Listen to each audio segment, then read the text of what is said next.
안녕하세요. 남편과 사별한 후 혼자서 살고 있는 50대 여성입니다. 남편을 잃고 인생이 끝난 줄 알았는데 로또에 당첨된 것처럼 인생이 180도 바뀌어버리고 말았습니다. 제가 이런 호화스러운 삶을 살게 될 줄은 꿈에도 몰랐는데요. 어릴 때부터 항상 부족하게 자라서 돈과 먹을 것이 풍족해지니 적응하기 어렵네요. 로또에 당첨된 것도 아닌데 갑자기 부자가 되어버렸다니. 여러분들이 듣기에는 의아스러우실 겁니다. 우선 제가 얼마나 어렵고 힘들게 자랐는지 들어보시길 바랍니다. 저는 막노동하는 아버지와 엄마는 시장에서 떡집을 하는 집안에서 자랐습니다. 두 분 다 아침 일찍 나가서 일을 하셔서 어릴 때부터 자립심 넘치게 컸어요. 제가 알아서 밥을 차려 먹고 집안일을 하다 보니까 어느 정도 컸을 때에는 엄마보다 집안일을 잘했습니다. 중학생이 되자 아버지와 엄마를 위해 아침밥을 차려드릴 정도로 집안일 도사가 되어버렸죠. 그 무렵 옆집으로 이사오게 된 남편을 만나게 되었습니다. 짐을 나르는 소리가 들리고 시끌벅적해져서 슬쩍 나가보니 제 또래가 서 있더군요. 동네에 제 나이 또래가 없어서 친해지고 싶었습니다. 게다가 어찌나 짐도 척척 나르고 야무진지 저보다 한두 사람 많아 보였습니다. 친해지고 싶은 마음에 제가 엄마가 만든 떡을 몰래 가져와서 나누어 주었습니다. 남편이 저보고 굵직한 목소리로 고맙다고 하는데 설레더라고요. 그 뒤로 제가 음식을 직접 해가서 나누어 준다는 명목으로 남편을 보러 갔습니다.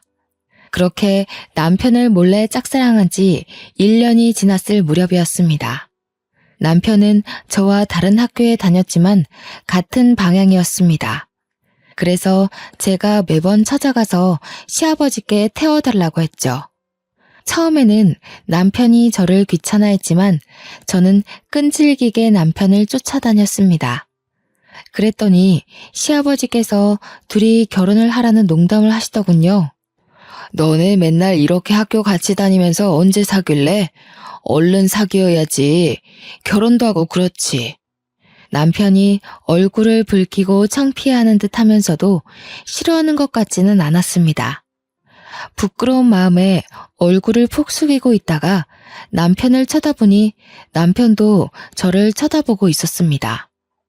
그 눈빛과 마주한 순간 남편과 제가 같은 감정을 느끼고 있다는 사실을 알아차렸습니다. 그 뒤에 일어난 일은 여러분도 아실 거예요.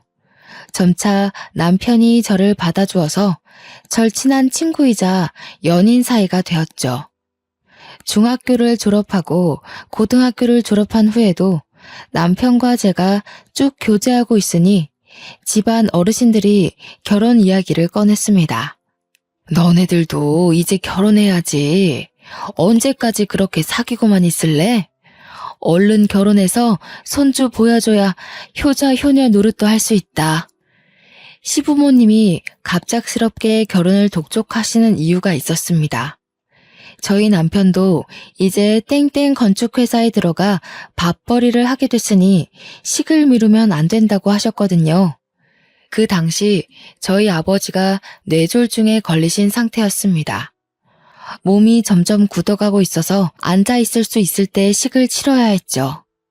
그래서 저는 아버지 대신 삼촌의 손을 잡고 신부 입장을 하였습니다. 서둘러 준비한 결혼식 치고는 괜찮은 결혼식이었는데요. 아직도 희미하게 웃어 보이는 아버지의 표정과 기쁨의 눈물을 흘리시는 엄마, 긴장한 듯 행복해 보이는 얼굴을 한 남편이 생각납니다. 저라면 이렇게 급하게 결혼식 올리기 힘들었을 텐데 아무래도 남편을 잘 만난 것 같았습니다. 또 언제 돌아가실지 모르는 아버지를 위해 남편이 얼른 애를 가지자고 말해주었습니다. 정말 고마운 사람이었죠. 남편이 힘써준 덕분에 첫째 아이를 빨리 가질 수 있었습니다. 다행히 저희 아버지가 만석이는 보고 떠나셨는데요. 민석이의 자그마한 손을 잡고 울먹거리시는 모습이 아직도 눈앞에서 아른거립니다. 아버지 장례식을 치르고 자꾸만 마지막 그 모습이 생각나서 눈물이 멈추질 않더군요.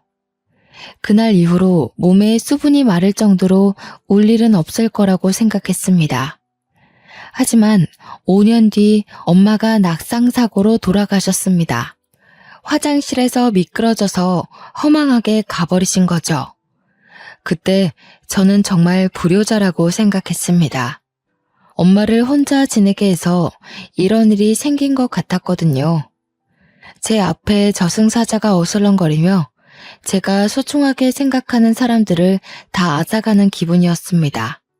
밤마다 꿈에서 아버지가 나타나고 엄마가 나타나셔서 슬피 우셨습니다. 하지만 제게는 소중한 아들과 다정한 남편이 옆에 있었기에 힘을 내서 현실을 잊으려 노력했습니다. 그렇게 이들이 고등학교를 졸업하고 대학교를 입학할 시기였는데요. 저희 가족에게 또 커다란 시련이 찾아오고 말았습니다. 점점 제 머릿속에서 잊혀져 가던 엄마가 다시 제 꿈속에 나타나 슬피 울더라고요. 너무 슬퍼서 꿈속인데도 눈물을 뚝뚝 떨어뜨릴 정도였어요.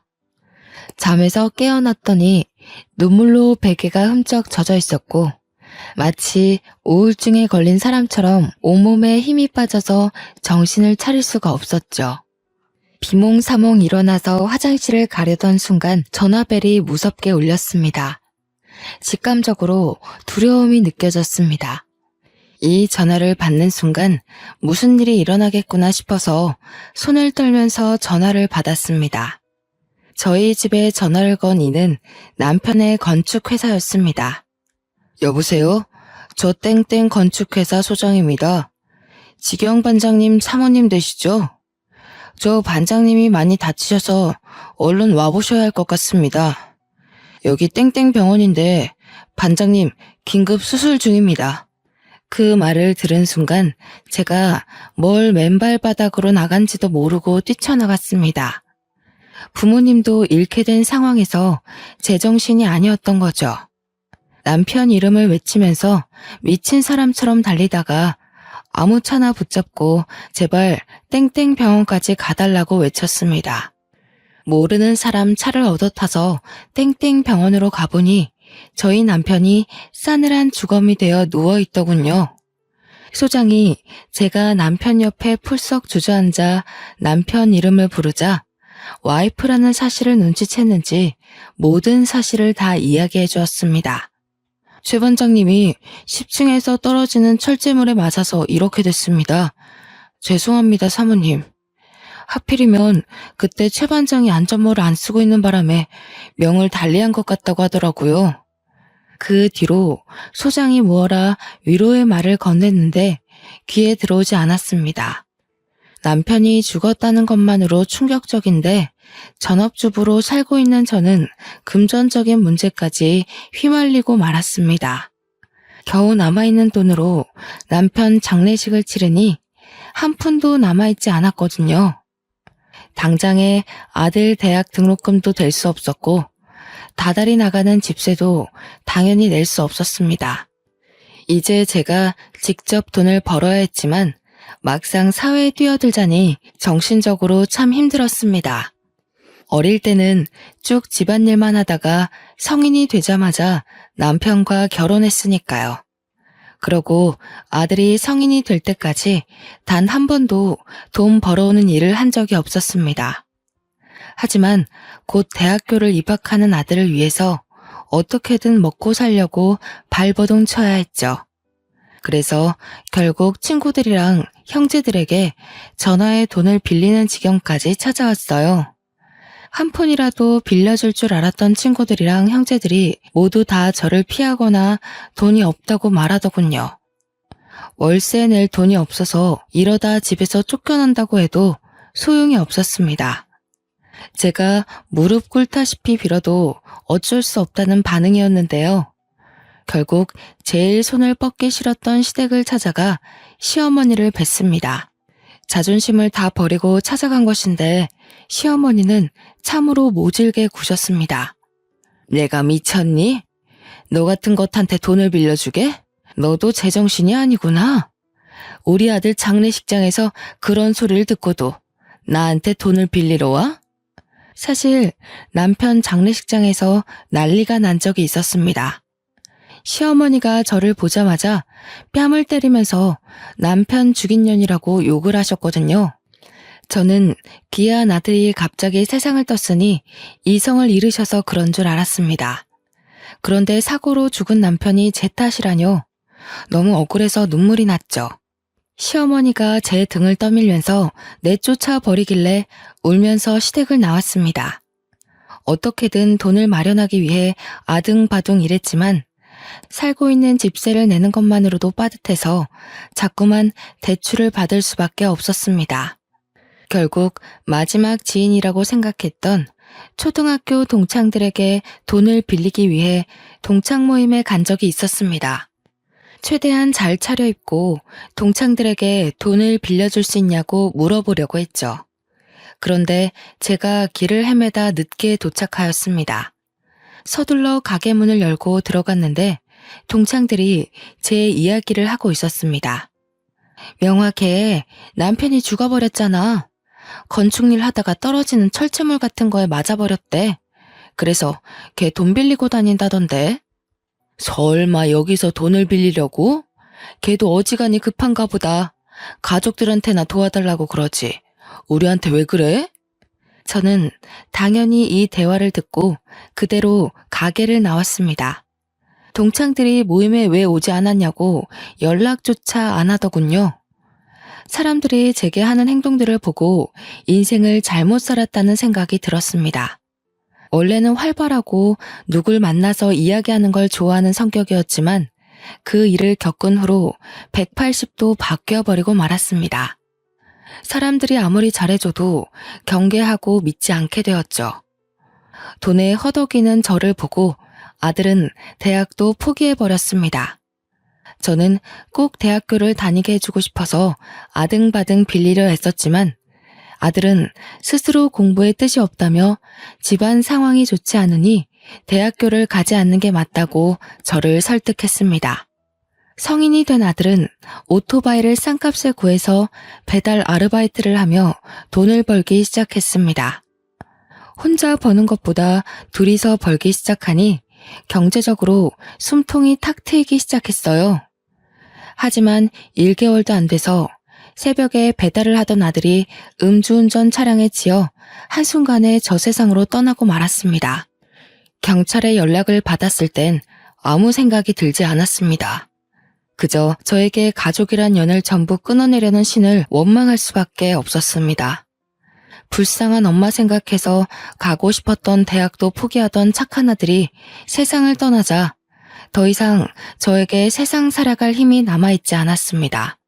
나쁜 생각도 안 해본 건 아니지만 만약 내가 허망하게 세상을 떠나면 하늘에서 우리 아들 볼 면목이 없을까봐 그런 생각까지 도달하자 조금은 힘을 낼 수 있었습니다. 가족 없이 혼자 살기에 컸던 아파트에서 나왔습니다.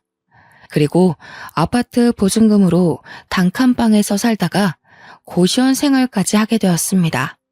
그 뒤부터는 숙박이 가능한 공장에 들어가 죽은 듯이 일만 했는데요. 겨우 돈을 모아서 길거리에서 포장마차를 차렸습니다. 거기서 모은 돈으로 술집을 차리게 되었죠. 술집을 오랫동안 하면서 주변 상인들과 많이 친해졌지만 정을 많이 주지 않았습니다. 여기서도 제가 아무리 잘해줘도 내가 힘들 때 도와줄 사람은 없을 것 같았거든요. 그러다 폐지를 줍는 할머니를 만나게 되었습니다. 장사를 하다가 쓰레기를 내놓으려고 가게 밖을 나가보니 웬 할머니가 쓰레기 더미를 뒤지고 있더군요. 그 모습을 보니 돌아가신 어머니가 생각났습니다. 동시에 꼭 저 같다는 생각이 들었죠. 제가 독하게 마음먹고 일하지 않았더라면 노년에 저러고 있었을 것 같았습니다. 그때 갑자기 할머니가 제게 다가와 구걸을 하기 시작했습니다. 불쌍한 마음에 제가 가게 안에 있던 폐지를 가져와 드리는 순간 흠칫 놀라고 말았습니다. 멀리서 봤을 때는 몰랐는데 한쪽 손이 없으시더라고요. 할머니가 놀란 저를 보고 꾸벅 인사를 하고 가는데 할머니를 도와드리고 싶은 마음이 들었죠. 그래서 할머니가 올 때까지 폐지를 모아서 드렸습니다. 할머니를 도와드린 지 2주일 정도 지났을까요? 어디서 또 봤는지 몰라도 저희 가게에 늘 들리는 상인이 와서는 오지랖을 부리더군요. 그 할머니 도와주면 안 돼. 나도 저번에 불쌍해서 도와줬다가 어이없는 일이 있었다니까. 내가 폐지 모아서 주니까 멀쩡한 상자도 달라는 거 있지? 어느 날은 밥도 달라고 하고 아주 거지가 따로 없어. 상인이 제 가게를 나서면서까지 할머니를 도와주지 말라고 했습니다. 분명 제 것까지 탐내면서 다 빼앗아 갈 거라고 하더라고요. 하지만 그게 어디 쉽나요? 도와주기 시작한 걸 멈추기 어려워져서 할머니가 밥 달라고 하면 밥 주고 멀쩡한 상자도 달라고 하면 주려고 했습니다. 며칠 뒤에 할머니가 나타나서는 폐지를 가져가시면서 이렇게 말씀하셨는데요. 오늘 폐지가 왜 이렇게 적어? 안 버리고 모아둔 거 맞아?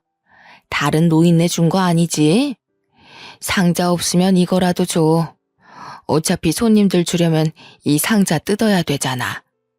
정리한 김에 이 상자도 지금 주면 좋겠네. 할머니께서 맥주 상자를 가리키더니 멋대로 상자를 개봉하였습니다. 냉장고에 둘 곳이 없어서 한쪽 구석에 쌓아둔 것인데 멋대로 열어버리더라고요. 그 순간 옆 가게 사장이 해준 말이 생각나서 아차 싶었습니다. 그 사장 말대로 내쫓을까 하는 생각이 들었지만 서둘러 할머니를 말렸죠. 그랬더니 할머니께서 버럭 소리를 지르셨습니다. 왜? 처음에는 잘만 도와주더만 이런 건 안 돼? 내가 무식해 보여도 몰라. 부모 없이 자랐고 남편 없이 생활해서 그런 거 모른다고. 남편을 잃은 아픔 때문일까요? 부모 없이 자란 것보다 남편 없이 자랐다는 말이 귀에 들어왔습니다. 그런데 할머니가 제게 남편이랑 사별했다는 말을 하더군요. 그래, 몇십 년 동안 남편 죽인 년이라고 들었더니 제정신 아니다. 미친 노인네 처음 보냐? 얼른 다른 상자도 열어서 놔줘. 저는 할머니가 일부러 이러는 거라고 생각했습니다. 제가 화를 낼 때까지 무엇이든 해보는 느낌이 들었거든요. 그 생각이 드니 희한하게 화가 나지 않았습니다. 오히려 더 차분하게 여기까지만 드릴 수 있다고 상자 하나를 더 열고 가지런하게 정리해서 드렸죠. 그 뒤로 할머니의 행보는 더욱더 심해졌습니다. 어느 날은 손님들이 많은 시간대에 찾아와 아무 테이블이나 앉아버리는 거 있죠. 뒤에 손님이 기다리고 있어서 서둘러 할머니에게 다가가니 오히려 제게 호통을 치셨습니다. 설마 내쫓으려는 게야? 나도 손님이야. 기다렸다가 앉은 거니까 얼른 술상 내와. 당연히 거짓말이라고 생각했지만 손님들 앞에서 언성을 높일 수 없었습니다. 손님들에게 양해를 구하고 술상을 차려와 할머니께 드렸죠. 그래놓고 계산도 하지 않고 가버렸습니다. 이런 일이 계속해서 생기니 저도 지치더군요. 당연히 할머니의 이런 행보는 동네에 제대로 소문이 나버렸으니 한날 상인들은 제게 찾아와 물었습니다. 내가 저번에 보니까 폐지 줍는 할머니가 멋대로 들어가서 밥 먹고 나오는 것 같던데 맞아? 나도 불쌍해서 도와줬더니 밥 달라고 하고 돈 달라고 하고 나중에는 가게도 달라고 할 것 같더라고. 당한 사람이 한둘이 아니야. 상인들이 할머니 뒷담을 하길래 손사래를 치며 너무 그러지 말라고 했죠. 그랬더니 상인들이 오히려 화를 내며 저를 나무랬습니다. 자네도 다 받아주지 마. 오냐오냐 받아주니까 아직까지 이 동네에 있는 거 아니야. 자네도 따끔하게 한마디 해서 확 쫓아내자고. 그 노인네 때문에 장사 안 돼서 미쳐버리겠어. 난 바로 옆집이라서 힘들어. 할머니가 소란 피우면 우리 가게에 있던 손님들이 다 나가서 쳐다보고 있다고. 상인들이 이런 식으로 눈치를 주길래 알겠다고 하고 돌려보냈습니다. 민폐 끼쳐서 미안하다고 외치며 상인들을 내보내던 와중 전봇대 뒤에 숨어있던 할머니와 마주쳤는데요. 아무래도 상인들끼리 하는 말을 엿들은 것 같았습니다. 저랑 눈이 마주치자 바로 등을 돌리고 가버리더군요. 그 모습을 보니 동창 모임에서 뒷담을 듣고 집으로 돌아가는 제 모습이 생각났습니다. 안쓰러운 마음이 들어서 할머니가 다시 찾아오길 기다렸죠. 3일 뒤에 할머니가 가게 앞을 지나가길래 서둘러 불러서 밥을 먹자고 했더니 할머니가 신경질을 부렸습니다. 밥은 무슨, 내가 무슨 거지인 줄 아나. 먹고 왔으니까 됐어. 우리 사이에 왜 그래? 우리 엄마 같아서 그래. 엄마, 딸이 챙겨준다고 할 때 와. 안 그러면 평생 밥 안 준다. 제가 장난스럽게 애교를 피우니 할머니가 못 이기는 척 다가오더군요. 그날 같이 밥을 먹는데 정말 돌아가신 엄마랑 밥을 먹는 것 같았습니다. 마음 한켠이 찡해져서 밥도 잘 먹지 못하고 할머니가 밥을 먹는 모습을 지켜보았죠. 그 뒤로 할머니를 엄마라고 부르며 친딸처럼 굴었는데요. 할머니도 저한테서 마음의 문을 열었는지 예전처럼 찾아와서 장사를 방해하거나 상자를 마음대로 가져가지 않았습니다. 역시나 제 예상대로 괜히 심술을 부린 것 같아서 할머니께 더 잘해드렸는데요. 그날도 할머니가 밥을 먹으러 왔길래 상을 차려드렸습니다. 천천히 잡수시라고 말했는데 갑자기 제게 이런 말을 꺼내더라고요. 너 그 소리 못 들었어? 내가 건물주라는 소리 들어봤을 법도 한데 궁금하지 않아? 처음 듣는데? 엄마 건물주야? 근데 그게 무슨 상관이야. 내 건물도 아닌데. 제가 이렇게 넘어가 버리니 할머니가 더 이상 묻지도 않더군요. 저는 할머니가 건물주라고 생각하지 않았습니다. 상인들이랑 대화를 하다가 할머니 생각이나 물어보았지만 저랑 친한 상인이 말하길 그 할머니가 노망난 것 같다고 하였습니다. 정정해 보이는데 노망이 났다니 정말로 할머니가 치매에 걸린 건 아닐까 걱정이 되었습니다. 사실 할머니가 이런 말씀을 하신 게 한두 번이 아니었습니다. 그날은 제가 병원에서 건강검진을 받고 온 날이었습니다. 얼마 전에 건너편 가게 사장이 위암에 걸렸다는 말을 듣고 저도 겁이 나서 검진을 받고 왔는데요. 안 그래도 위가 약해서 위염을 달고 살았습니다. 건너편 가게 사장도 위가 약해서 빈속에 커피도 잘 안 마셨다고 하더라고요. 제가 검진을 받고 온 뒤로 큰 병을 얻은 건 아닐까 조마조마해하고 있었습니다. 그때 갑자기 저에게 할머니가 찾아와 무슨 일이냐고 하더군요. 제가 위암일까봐 걱정이 된다고 하니 할머니가 대한민국 사람이라면 누구나 알 법한 의사 이름을 댔습니다. 그 의사는 내가 키운 거나 다름없어. 대학 생활할 때부터 내가 후원해주고 얼마나 지원해줬는데. 근데 하나, 단점이 욕심이 너무 많아. 뒷돈도 받는 것 같고 애가 아주 못 쓰겠더라. 내 재산 물려주려고 했는데 그러면 안 되겠어. 그 의사는 TV에 나올 정도로 유명한 의사였습니다. 할머니께 그 의사를 어떻게 하냐고 물으니 절친한 사이라고 하더라고요. 방금 폐지를 줍다 와서 꾀지지한 옷차림으로 그런 말을 하는데 누가 믿을까요? 저는 그저 허허 웃으며 할머니의 말을 들어주었죠. 그런데 그게 할머니에게 치매가 찾아와서 생긴 일이라니 충격이 컸습니다. 당사자 앞에서 치매 노인이라고 할 수도 없으니 속으로 끙끙 앓고 있었는데요. 호랑이도 제 말하면 운다더니 할머니가 때마침 들어와 갑자기 이상한 짓을 하더군요. 갑자기 가게 앞에 주저앉아 돈이 필요하니 당장 달라고 하였습니다. 그 금액이 무려 1,000만 원이었습니다. 이게 다 치매 증상인 걸까 싶어서 당황스러운 마음에 할머니를 일으켜 세웠는데요. 1,000만 원을 빌려주면 갚을 능력은 되냐고 물으니 뻔뻔하게 대꾸하셨습니다. 배지 줍는 노인네가 무슨 돈이 있다고 1,000만 원을 갚아? 그냥 줘. 엄마 하면서 친딸인 척 할 때는 언제고 왜 못 주는데? 할머니가 어디선가 또 상처를 받고 와서는 제게 이러는 거라고 생각했습니다. 저를 떠보는 것인지 화풀이를 하는 것인지 알 수 없었지만 다 이유가 있는 거라고 생각했죠. 그래서 할머니를 꼭 아는 채 살살 달래주었습니다. 그저 치매 걸린 엄마 대하듯 대했는데요. 그 뒤로 마음이 불편해져서 1,000만 원을 누구한테 빌려야 하나 고민하고 있을 때였습니다. 옆 가게 사장이 제 가게를 찾아와 이상한 말을 꺼내는 거 있죠? 최 사장, 남편이랑 사별한 걸로 알고 있는데 혹시 만나는 사람 있어? 내가 남자 소개시켜주려고 하는데. 옆 가게 사장님이 단골 이야기를 하면서 매일 찾아오는 남자 손님을 기억하냐고 물었습니다.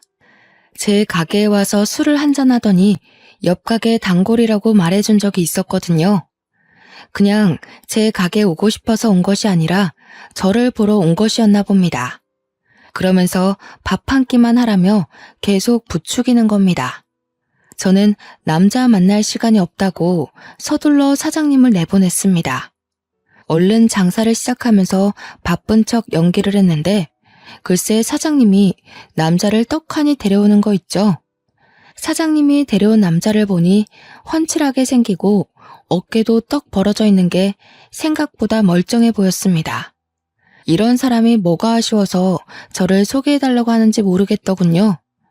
손님으로 온 것이라서 쫓아내지도 못하고 일단 가게 안으로 들어오라고 했습니다.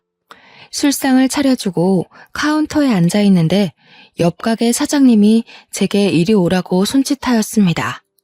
최 사장, 이리 와서 한잔해. 손님도 없는데 술 한잔하자. 우리 단골 사장님이 술 한 잔만 따라주고 싶대. 옆 가게 사장님이 데려온 남자가 술병을 든 채 저를 기다리고 있는데 안 갈 수가 없었습니다. 진짜 술잔만 받고 다시 카운터에 앉아 있으려고 했는데요. 이 남자가 저희 남편이랑 똑같은 일을 하고 있다는 소리를 듣고 망부석이 되어버리고 말았습니다. 최 사장, 그거 알아? 이 사람도 건축 일한대. 저번에 현장에서 일하다가 머리 다칠 뻔했다는데? 남자의 머리를 보니 땜빵 자국이 남아 있었습니다. 남편이 살아있다면 이런 상처 자국을 계속해서 보고 있었겠구나 생각하고 있는데 갑자기 그 남자가 이렇게 말하더군요. 이렇게 목숨 걸고 일했는데 마누라가 도망가 버렸어요. 다른 놈이랑 시시덕거리길래 이혼해버렸습니다. 최 사장님 남편 대신 제가 죽었어야 했는데 뭐하러 살아서 마누라 바람피는 것까지 보고 그랬는지. 남자가 머리를 푹 숙인 채 눈물을 흘리는데 남편 생각이 많이 났습니다. 머리에 난 상처도 그렇고 아직도 아내를 많이 그리워하는 게 남편과 많이 닮은 사람 같았죠. 옆 가게 사장님 말대로 손님도 없고 한가하니 술잔을 기울이면서 그 남성분이랑 많이 친해졌습니다. 이름은 김정식이고 이혼한 지 4년이 넘었다고 하더군요. 그 뒤로 자주 찾아와 술을 먹었고 정식 씨가 고백을 해서 진지하게 만나보기 시작했습니다. 저는 남편과 사별했고 정식 씨도 이혼을 한 상태라서 둘 사이에 결혼 이야기가 생각보다 빨리 나왔습니다. 6개월 정도 교제한 끝에 시댁에 인사드리러 갔는데요. 시어머니는 저를 보자마자 팔짱을 낀 채 의자에 앉아만 계셨습니다. 제가 공손하게 인사드려도 묵묵부답이었죠. 한참 동안 침묵을 지키시더니 갑작스럽게 혼수 이야기를 꺼내셨습니다. 내가 준비한 아파트만 해도 13억짜리인데 겨우 3천만 원을 혼수를 해온다고? 그 돈을 누구 코에 붙이게? 시어머니가 버럭 소리를 지르니까 예비 신랑이 말리더군요. 엄마, 왜 그래? 두 번째 결혼인데 이렇게까지 할 필요 있어? 나도 이제 나이도 있고 소소하게 살아보자고. 소소하게 살긴 뭘 소소하게 살아? 그런 건 젊었을 때나 하는 짓이야. 지금 소소하게 살면 얼마나 볼품없는데. 내가 아파트 안 주면 둘이서 어디서 살게? 네가 이혼하고 큰 집 필요 없다고 살던 곳 팔아버리더니 이제는 그 투룸짜리 집에서 쪼잔하게 살 거냐? 투룸이 뭐 어때서 그래. 그리고 나도 모아둔 돈 있어. 우리 알아서 살 테니까 제발 엄마 그러지 좀 마. 그래서 네가 지금 투룸에서 살겠다고? 와이프 바람피게 방치해두더니 이제는 아예 애미 욕먹이게 하려고 작정했구나. 결혼할 여자가 1억 가져온다고 할 때까지 합가시킬 생각 없다. 시어머니가 금방이라도 뒷목을 잡을 것처럼 소리를 지르길래 그만하라고 예비 신랑이 팔을 붙잡았습니다. 어떻게든 혼수를 준비하겠다고 하고 시댁을 나와버렸죠. 대출이라도 할까 고민했지만 이 늦은 나이에 결혼하면서 예전처럼 가난함을 느끼고 싶지 않았습니다. 그래서 제가 모아둔 3천만 원을 들고 시댁을 찾아갔습니다. 연락을 하고 갔어야 했는데 시어머니가 무서워서 일단 무작정 초인종을 눌러보려고 했는데요. 현관문이 열려 있어서 빼꼼 내다보니 시어머니가 소리를 지르고 있었습니다. 그곳에 예비 신랑도 있는 것 같았죠. 도대체 왜 이러는 거야? 내가 첫 번째 결혼할 땐 아니랬잖아. 내가 좋아하는 여자라면 얼른 결혼하라고 할 때는 언제고 두 번째는 왜 이러는 건데? 그때랑 지금이랑 똑같니? 내가 결혼 막 시키는 바람에 일이 이렇게 된 거 아니야. 딱 보니까 네가 여자 볼 줄 모른다.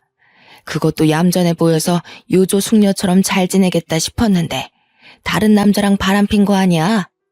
네가 목숨 걸고 일하다 다쳤는데 그것이 병문안이라도 와봤어? 다른 놈이랑 뒹구느라 네가 죽든 말든 신경도 안 썼잖아. 그 말이 왜 지금 나오는 건데? 그래서 이혼했잖아. 이혼한 거니까 된 거 아니야? 그 여자도 남편 죽어서 사별한 거라며? 그 여자 남편도 너랑 똑같은 일 했다는데 어떻게 결혼시켜? 그리고 얼마나 기가 세면 지 남편이랑 아들까지 모조리 세상을 떠난다니? 그런 것 하고 어떻게 너를 결혼시켜? 내가 점도 보고 왔는데 점쟁이가 그것이 내 아들 죽일 게 뻔하대. 그 여자 가족이 되면 전부 죽는 팔자라고 하더라. 1억 해오라는 것도 헤어지게 하려고 일부러 그런 것이니까 당장 헤어져라. 1억 구해오면 1억 더 해오라고 할 테니까. 거짓말하지 마. 점쟁이 때문이 아니라 아버지 빚 때문에 이러는 거잖아. 다 늙은 노인이 무슨 부귀영화를 누리겠다고 도박을 해? 이렇게 자식 인생 망치니까 좋아? 저는 그 말을 들은 순간 조용히 뒤돌아서 나올 수밖에 없었습니다. 제가 전생에 무슨 죄를 지었던 걸까요? 어쩔 수 없이 남편과 아들을 잃은 것뿐인데 사람들이 저를 벼랑으로 내모는 것 같았습니다. 내 편은 더 이상 만들지 못하는 것인지 싶어서 하염없이 눈물만 흘렸죠. 어느 정도 행복해졌다고 생각했는데 저는 동창 모임 때처럼 아직도 처량한 신세였습니다. 어차피 마음을 열어도 믿었던 사람들이 저를 비난할 테고 저한테 손가락질할 거라는 생각에 사람들이 쳐다보든 말든 오열하였습니다.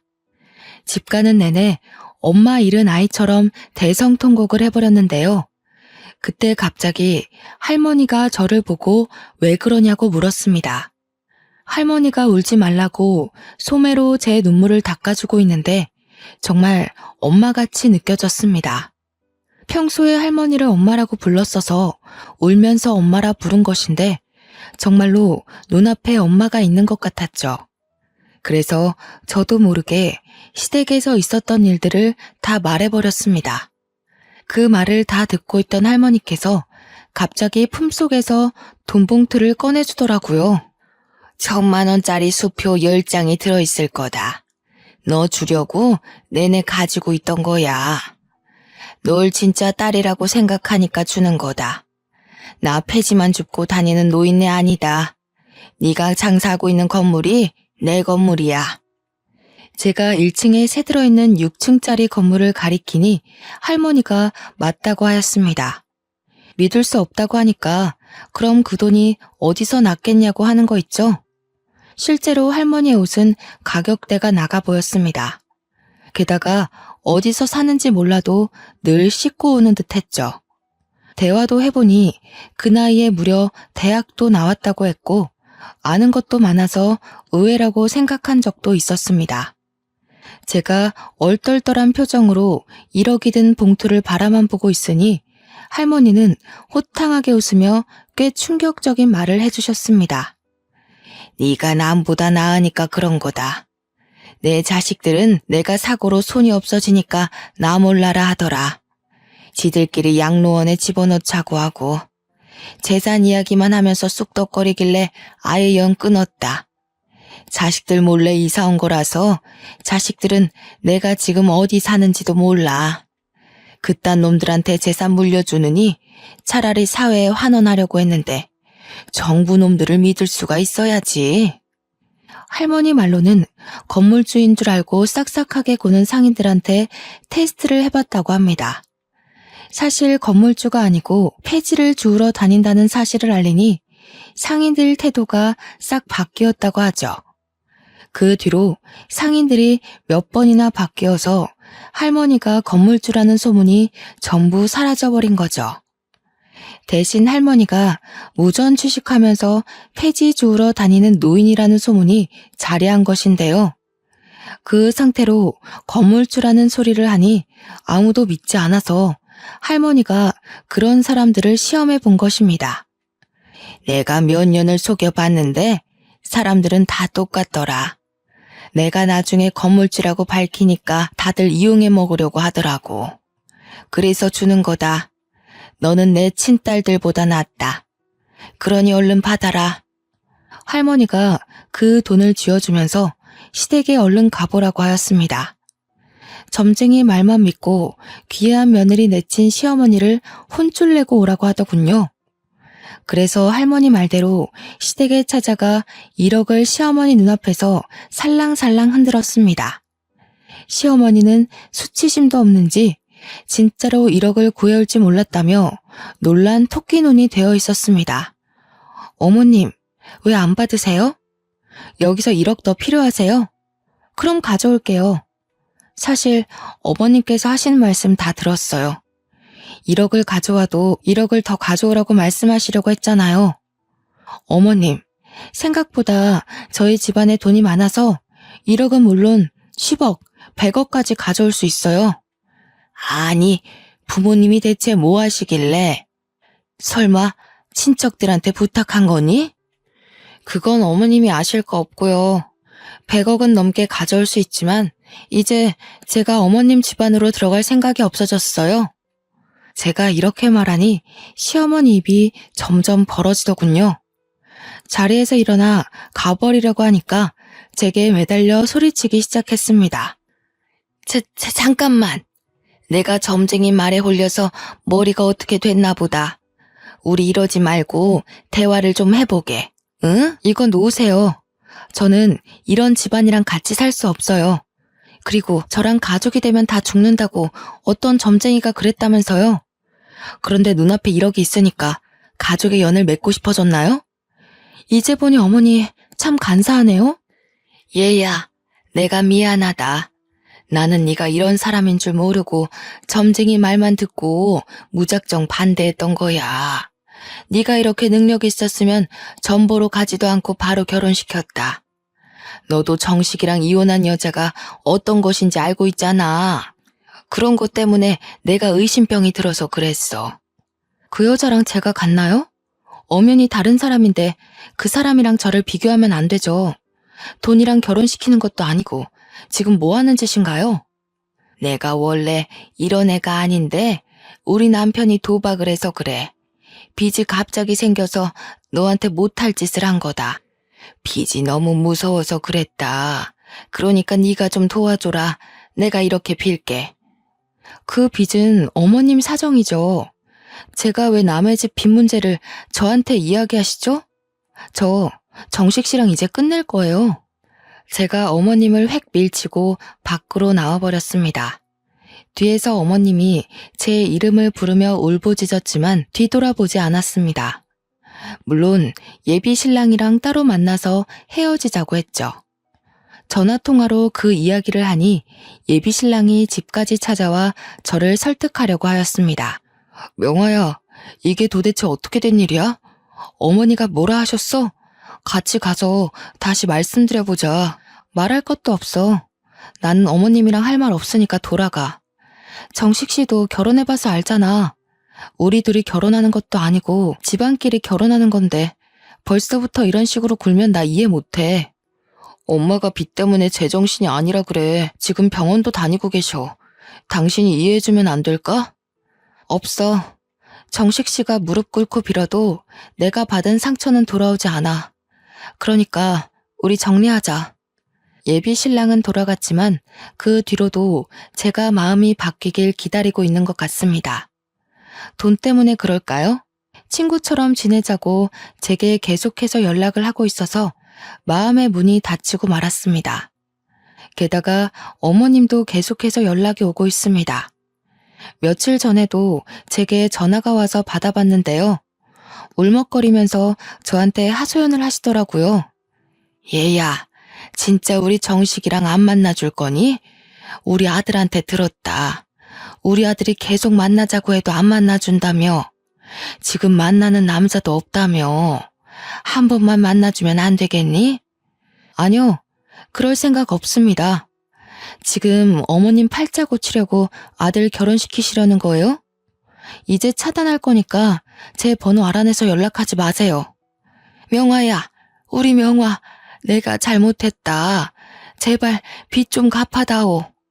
시어머니가 애타게 제 이름을 불렀지만 전화를 뚝 끊어버리고 말았습니다. 한참을 망설이다 시어머니의 번호를 차단하긴 했는데요. 참 나쁜 사람이었지만 매정하게 구니 제 마음이 불편하더군요. 그럴수록 할머니와 지내는 시간을 늘리고 있습니다. 요즘 연애 생각도 없어서 바쁘게 장사일을 하면서 할머니와의 추억을 쌓고 있죠. 할머니랑 진짜 엄마처럼 가끔 여행도 가고 드라이브도 하고 있습니다. 서로 생일도 챙겨주고 할머니가 저희 남편과 아들의 기일날 납골당에도 함께 가주었습니다. 피 하나 안 섞인 남이랑 가족같이 지내게 될 줄은 몰랐네요. 제가 할머니를 엄마 엄마 하며 잘 챙겨드리니 재산을 저에게 다 물려주시겠다고 합니다. 저는 안 그래도 된다고 해도 기어코 그렇게 하겠다고 유서까지 미리 적어 놓으셨는데요. 그 유서를 보고 있으니 인생이란 정말 새옹지마 같다는 생각이 들었습니다. 아버지가 막노동 일을 하시고 엄마가 떡을 파는 집안에서 태어나 정말 가난하게 살았는데 부모와 남편 그리고 아들까지 차례로 잃는 슬픔을 견뎌내야 했습니다. 이제 누구한테 기대야 하나 싶었는데 재혼할 남편이 아닌 피 한 방울 안 섞인 남의 도움으로 어려움을 이겨내게 됐네요. 피는 물보다 진하다는 말이 있습니다. 저도 그 말을 믿고 지내왔는데 피를 나눈 가족끼리만 정이 깊은 것이 아니라는 생각이 들어서 이렇게 제 사연을 보내봅니다. 여러분들이 들어도 정말 신기하지 않나요? 어떻게 생판 모르는 남이 제 인생을 이렇게 바꿔주고 도와줄 수 있는 걸까요? 여러분들도 힘이 들 때마다 제 사연 들으면서 나도 언젠가 좋아지겠지 싶은 마음이 드셨으면 좋겠습니다. 여러분들에게도 저처럼 은인이 찾아와 인생길이 환히 열렸으면 좋겠습니다. 저도 누군가에게 은인이 돼서 아프고 힘든 사람들을 도와주며 살도록 하겠습니다. 감사합니다.